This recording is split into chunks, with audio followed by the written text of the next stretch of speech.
Nah, sebelum saya cerita kenapa jadi agen asuransi, mungkin indahnya saya topik hari ini dulu, topiknya saya lupa ngomong. Saya akan berbagi tentang why, kenapa harus asuransi. Emang nggak ada kerjaan lain selain asuransi? Nah, kemudian yang kedua, kenapa harus prudensial? Emang nggak ada perusahaan lain? Nah, hari ini topiknya adalah berbicara kenapa kita harus di industri asuransi dan kenapa memilih prudensialnya. Nah, tapi sebelum masuk ke topik, Arifin mau berbagi yaitu siapa sebenarnya background saya dan kenapa saya bisa terjun di asuransi dan apa yang membuat saya bisa eksis selama 24 tahun di industri ini. Jadi kalau kita lihat, saya lahir dari keluarga yang sebenarnya cukup kaya, bukan mau dibilang kaya, nggak kaya banget, tapi kaya, berlimpah ya. Saya adalah 6 bersaudara, ini belum maju nih slide-nya, aku udah dari tadi tekan.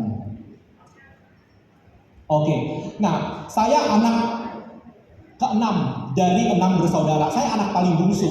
Koko cici saya semuanya, kita 6 bersaudara, 4 dokter, 2 sarjana ekonomi. Jadi koko cici saya udah tamat dokter, semua 2 sarjana ekonomi dan saya anak paling bungsu, kuliah di kedokteran. Oke, nah satu hal yang mau saya sampaikan, saya sebenarnya mengalami, saya kalau ingat masa kecil saya, orang tua saya itu tinggal, kalau dulu kita rumah hujan, masih bisa bocor, habis itu kita harus bantu angkat-angkat barang.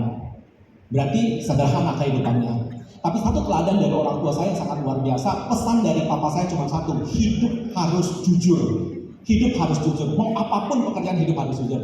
Jadi papa saya awalnya itu adalah, dulu papa cerita itu dia tukang pundak semen. Taunya Bapak Ibu, buruh kasar. Nah, sampai akhirnya papa saya jadi seorang distributor semen. Kenapa? Dipercaya, nggak punya modal ya papa saya.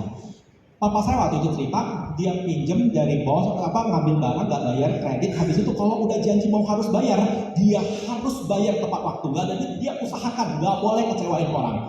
Itu pesan papa saya, modal yang selalu diterapkan adalah harus jujur.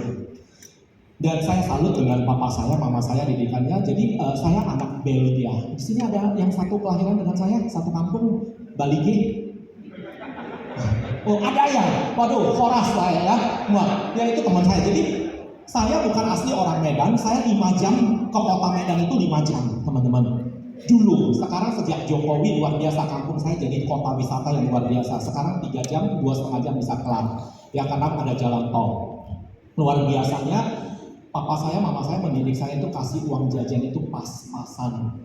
Jadi kalau mau lebih, cari sendiri. Nah, datang si Arifin ini cukup genit ya. Artinya gua waktu tingkat 1 udah